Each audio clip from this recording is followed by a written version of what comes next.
ಸುಮಾರು 28 ವರ್ಷಗಳು ಹೊರಗಿನಿಂದ ಯಾವುದೇ ನೀರಿನ ಸಂಪರ್ಕ ಇಲ್ಲದೆ ಮಳೆ ನೀರನ್ನೇ ಬಳಸಿ ಇಡೀ ಮನೆಯನ್ನ ನಿಭಾಯಿಸಿದ್ದು. ಇದಂತೂ ಆಶ್ಚರ್ಯ ಅನ್ಸುತ್ತೆ. ಹೇಗ್ ಸಾಧ್ಯ ಆಯ್ತು ಅಂತ ಸರ್? Okay sir. ಇದು ಬಹಳ ಸುಲಭ.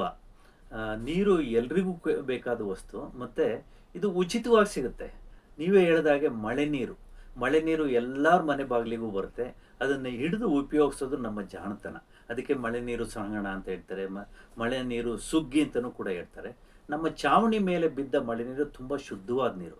ಆದರೆ ಚಾವಣಿ ಮೇಲೆ ಕೆಲವಾರು ಅನ್‌ಡಿಸೈರಬಲ್ ಮೆಟೀರಿಯಲ್ಸ್ ಇರುತ್ತೆ. ಅಂದರೆ ಬರ್ಡ್ ಡ್ರಾಪಿಂಗ್ಸು, ಡಸ್ಟು ಅದು ಇದು ಇರುತ್ತೆ. ಅದನ್ನು ಫಿಲ್ಟ್ರ್ ಮಾಡಿ ನಾವು ನಮ್ಮ ದೊಡ್ಡ ದೊಡ್ಡ ಸಂಪ್‌ಗಳಲ್ಲಿ ಕಲೆಕ್ಟ್ ಮಾಡಿ ಇಟ್ಕೊಂಡು ಅದನ್ನು ವರ್ಷ ಇಡೀ ಬಳಸ್ಬೋದು. ಅದೇ ಥರ ನಾವು ಕಳೆದ 28 ವರ್ಷ ಬರೀ ಮಳೆ ನೀರಿನಲ್ಲೇ ಕೂಡ ನಾವು ಮನೆಯ ಎಲ್ಲ ನೀಡ್ಸ್‌ನು ಕೂಡ ನಾವು ಮೀಟ್ ಮಾಡ್ಕೊಂಡಿದ್ದೀವಿ. ಯಾರು ಬೇಕಾದ್ರೂ ಮಾಡ್ಬೋದು.